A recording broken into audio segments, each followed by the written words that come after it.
Married at First Sight Australia. Episode 20. So we're now on to our fourth dinner party of the series. It looks like here we go again. But not as much drama as previously. The drama seems to be with Bryce and the usual Beck. Then we have Booker and Brett that are going through their struggles. So they're the only two major ones I think I'm going to talk about in this episode. And then, Patrick as well on top in the middle of Booker and Brett. So the evening, as we know, starts with a cocktail party. The first couple to arrive were Georgia and Liam, dressed in their pink. Oh, she loves her pink. When I think about the two of them, I think it's when they were getting dressed to come to the cocktail party. Georgia trying on the earrings. You could see in Liam's face, it was like, oh, do we have to keep doing this? I think that's going to start to grate on him eventually. The amount of time it takes her to get ready. Yeah. Just going to say that for now. Anyway, moving on. The next people to arrive were Patrick and Belinda. Patrick and Belinda. Belinda, the dress sense. What's going on there? She dresses like a teenager. She definitely needs some help with her styling. Somebody, please help her out. Besides that, I like her. Next we saw Alana and Jason. These two actually look good together. But they're not going to survive outside. I'm just going to say it. And then on top of that, what I see with this relationship is all about the sex and nothing else. Even last night when she was making steak for him in her red lingerie. Everything about what they do is very sexual. And as she says, she's looking for more depth to the relationship. He's not giving it to her. So, again, I'm going to say it. They're not going to work. They're not going to work.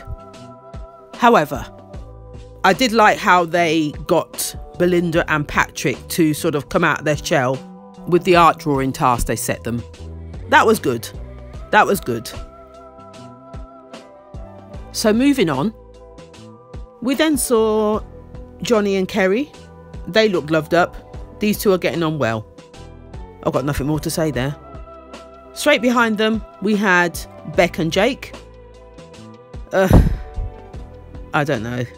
I still can't gel with these two. Not with Beck anyway. Jake, you're flogging a dead horse.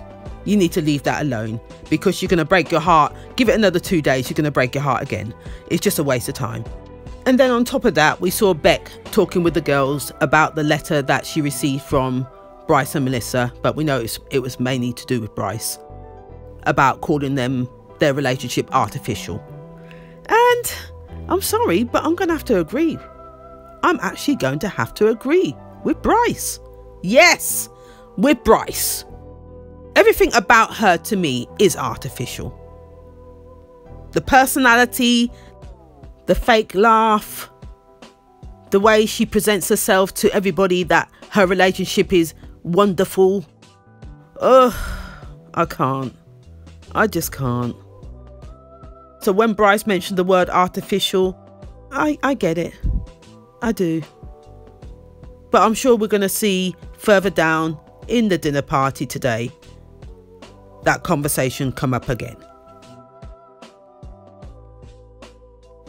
And guess who walks in next? It's Bryce and Melissa. The notorious Bryce. Dear. And already we hear Beck say, I need to address the letter that he wrote. She didn't waste time. She did not waste time. She was straight in there wanting to confront Mr. Bryce. So Becca asked him what he meant by the word artificial.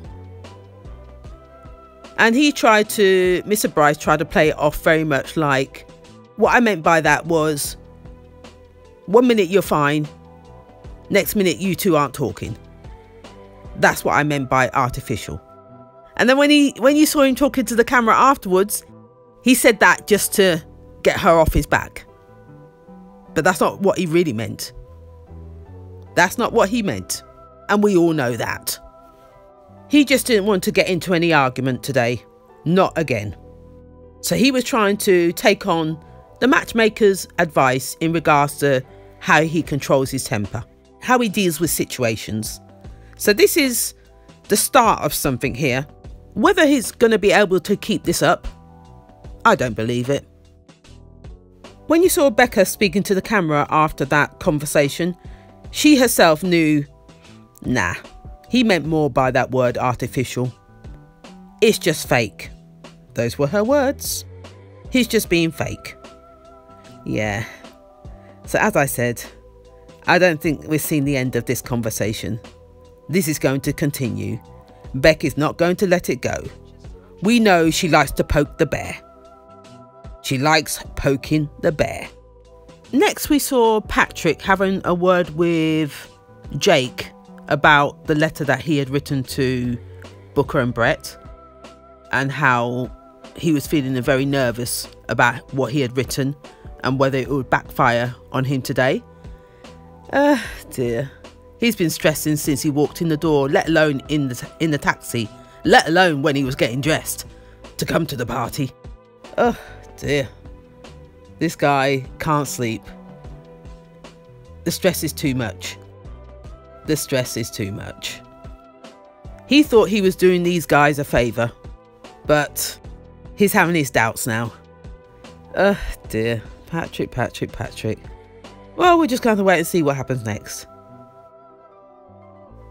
Well, what happens next? Booker and Brett walked through the door, looking very separate, putting on a fake smile. Well, Brett wasn't, but Booker was. They just looked very awkward. They looked very awkward. We saw that these two slept in separate rooms last night. Well, not separate rooms. She slept in the bed. He slept on the couch. Yeah. Oh dear. It was inevitable. It really was.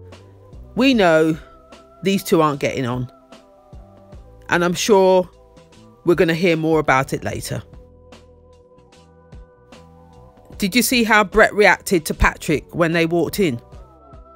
These two didn't even hug. Patrick was trying to get Brett's attention in regards to, can we have a chat? Brett turned around and said, no, later. And that was it. They just brushed past each other. Patrick felt a bit embarrassed and tried to do something to make him feel less awkward. Slightly embarrassing. Anyway, the next thing we saw were Brett and Booker separate into a girl group and a boy group, either side of the room, discussing about this letter. So Booker went into detail of how she was portrayed in this letter. Brett turned around and said very much the same thing, but he was talking in respect of how it was written. It was quite brutal, and even him reading it, he just didn't know what possessed Patrick to write it.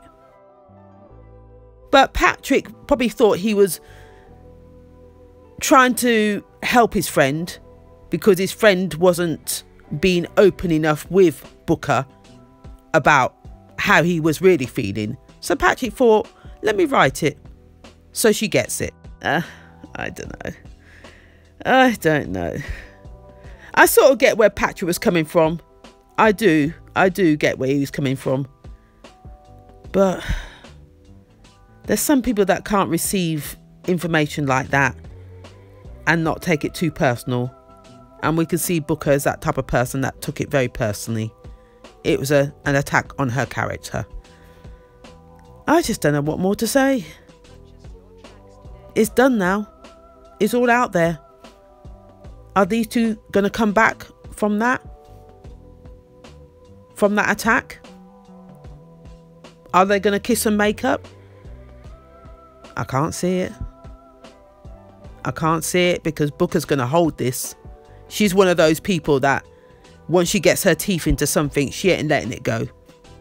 And from the sounds of it, the way Brett talks about Booker in how they can talk about something and then it will come up again in conversation later on, whether it be a few days later, and she's still talking about the same thing, not letting it go.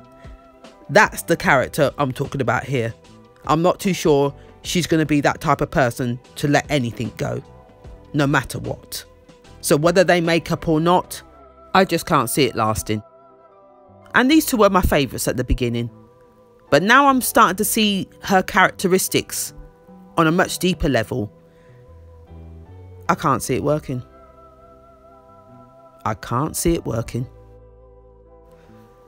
It was right after that conversation that dinner was served. Talk about awkward. Did you see where these guys were seated? Booker and Brett sat next to each other, which is what I would have expected anyway. But Patrick was sat the other side of Booker. Oh dear. Married at first sight, you are really trying to wind us up. You're really trying to poke the bear. How awkward and uncomfortable would you feel in that position? Oh my goodness me. The first real conversation we saw took place was with Bryce and Beck all over again. The minute I saw Beck chatting with, what's the new guy's name? Liam. These two seem to be very close pals all of a sudden. But yeah, very girly seems to be going on in that little corner with the two of them. You could see Beck was getting worked up already, waiting to sort of pounce. She wasn't finished with that conversation with Bryce. And then when she asked Bryce when she offered Bryce water, I thought, oh God, this is it. This is where it's going to start. This is her way in.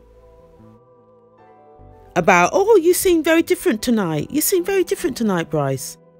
Yep, she's working up. She's working up to it. And then she comes out with the same conversation from last week about having a girlfriend on the outside or not having a girlfriend on the outside. You know what? I really wasn't paying attention. If you keep repeating the same conversation, I just get bored. I get bored. My attention span can't take it. She was just trying to goad him. As I said, poking the bear. Just trying to get a rise out of him. Continuously trying to get a rise out of him. Like I said, I just got bored. Anyway, coming away from these two, we go back to Booker and Patrick. Patrick, you can see, was nervous as hell. He really didn't want to have that conversation with Booker. But Booker, being Booker, said to herself, now is the time. So she confronted him. Patrick's face said it all. He was dry mouth, licking his lips, didn't know what to do with himself. He's thinking, get me the hell out of here. But anyway, he stood his ground. So Booker said what she needed to say about the letter, what possessed him to write it. It was also at this point that Brett intervened by saying how it was written, and it was quite harsh for Booker to hear it. And he knows that him and Patrick have had many conversations, but what possessed you to write the letter the way you wrote it? Patrick's answer was very much around what he's seen, what he's heard, what he's observed, and that was the gist of it. But then, with him saying that, Booker turned around and said to him, but what I'm really looking for is, what has Brett specifically turned around and said to you about me? And then he turned around and said, virtually, what's in the letter? That's all she wanted to hear. What was in the letter was true. So now she knows exactly who to blame for why the letter was written the way it was written. It came from the horse's mouth, Mr. Brett. That's all she wanted to hear. Nothing else, straight to the point, end of conversation. So now her argument is now with Brett. Nothing to do with Patrick now. It's now to do with Brett. As far as Booker's concerned, the letter conveys how her husband sees her. That was the gist of what she said. This is how he really sees me and how he feels about me. And as for Brett, as he said, he feels underappreciated in the relationship. So these two they've both got valid points. They've both got valid points. But we're just going round in circles here. I can't do circles. I can't do circles. This is getting ridiculous. Booker then turns around and talks about him not taking accountability for anything. And he said the same thing to her. So, again, we're going round in circles. We're going round in circles. It was at this point that Brett couldn't take any more. He decided to move himself away from the situation by sitting next to Johnny. Yes, Johnny. As far away from her as possible. We saw Johnny and Brett have a short conversation about what's been going on. And then you saw Miss Booker shout across the table for everyone to hear about this letter. So now everybody's listening. We saw Booker goading Brett about why would you like somebody like me if that's how you see me? Did you not read the letter? Why would you be interested in someone like me? Something like that she was going on about. But poor Brett was like, Booker, stop it. He was just tired. She was just going round and round and round in circles. He kept repeating, enough, Booker. Please stop.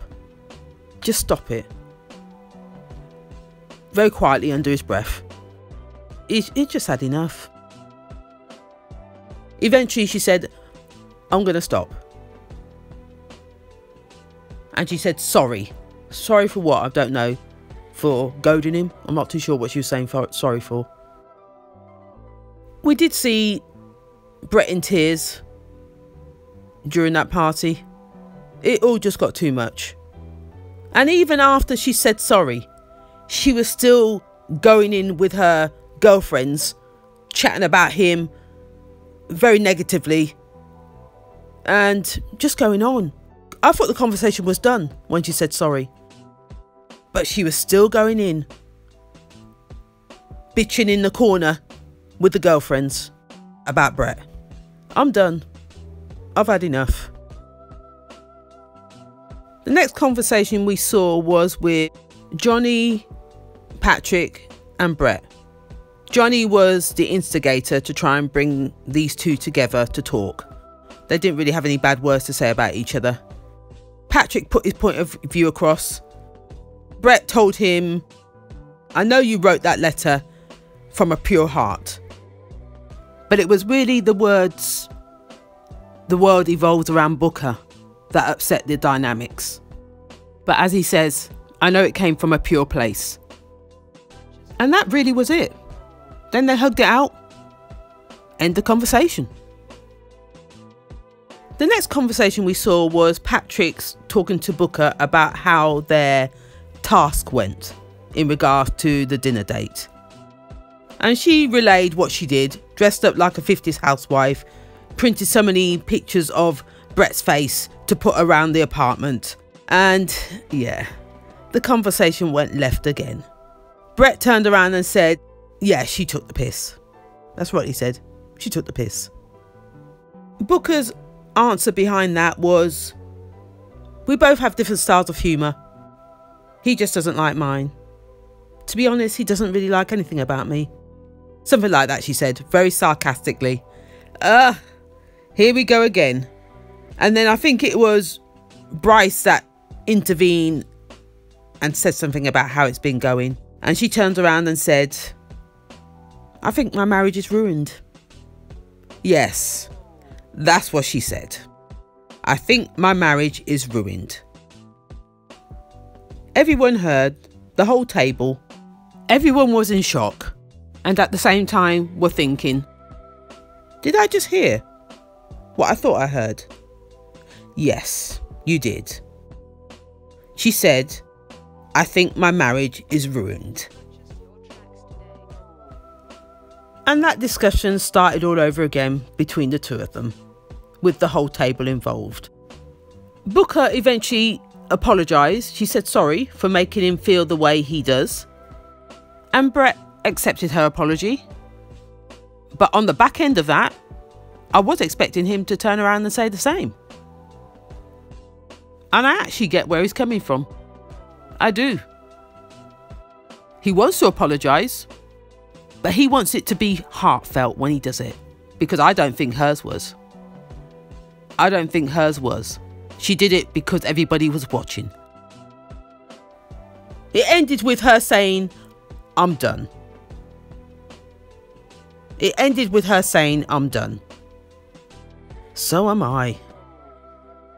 Not sure where these two are going to go from here. I'm not living on hope. Not now. Anyway, moving on from there. We go back to Bryce and Becca all over again. I'm going to keep it short because I'm tired. We saw Bryce and Melissa being all lovey-dovey. Yep, kissy-kissy, lovey-dovey. Bryce wasn't involved in any drama today so far. But then we saw Becca. You could see her getting worked up, looking at them and thinking, oh, Melissa's falling for it all over again. Falling for everything that Bryce says.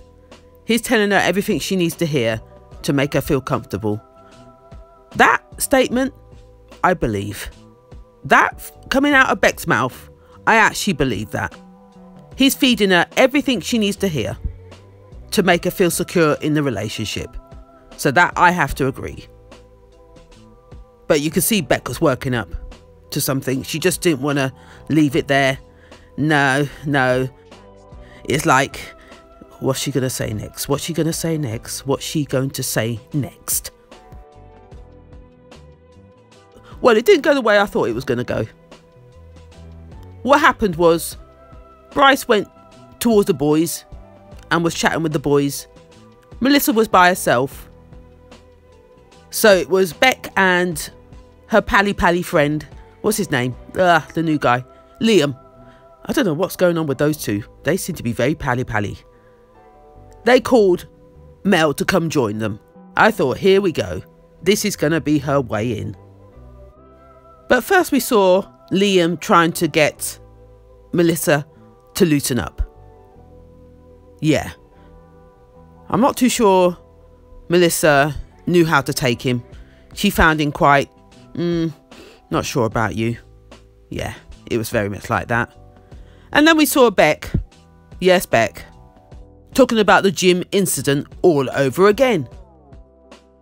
How he put her first in the photo challenge. And how he was flirting with her at the gym. Melissa didn't have a clue about this. When she was talking to the camera, she said this. She didn't have a clue about this. This is another part of the story she wasn't aware of. Oh, here we go. And you could see Bryce at the other end of the table looking in their direction, thinking, what type of manipulative move is Beck playing on my wife? What's she saying to her? Yep, that I know that's how he was thinking. I know that's how he was thinking. So you saw him getting agitated, getting anxious. Yeah, his blood was starting to boil as well. But we know Beck. She's just trying to wind people up. Well, wind Bryce up, let's put it that way. And Melissa's in the middle, as usual. Oh, dear. This is just going round in circles. You had your chance to talk about this subject last week and we're still on it. And now you're bringing in a tidbit more. Why leave that vital detail out? Oh, I can't do this. It's just too much. You're just winding people up now. You really are. We then saw Melissa go back to join her husband. And of course, Bryce wanted to know what went on. Melissa was trying to keep quiet, didn't really want to talk about it. But Bryce kept poking her. Come on, tell me. What went on? What did she say? He was building up to something, let's just put it that way. You know Bryce. You know Bryce. He eventually got the full story out of her when they were talking in front of the camera. Yep. He got it out of her. She couldn't help herself. She just couldn't. So he's on one already. And all it is now, he's just building up to something. He's burning inside. He wants to say something. Melissa's saying to him, don't react. Something along those lines. No, don't go and approach her. She doesn't want the confrontation. She doesn't want the argument. She doesn't want any of it. And you can see Bryce is trying to hold his corner. He's trying to hold it. Trying to be respectful of his wife. Eventually, these two picked themselves up and walked out the room. That was the end of the night. I couldn't believe it. Bryce actually walked away from an argument. But we all know that ain't gonna last. We know Bryce. We know Bryce. So on that note, this is where I'm gonna leave it. If you like what you heard, please like, comment and subscribe. Till next time.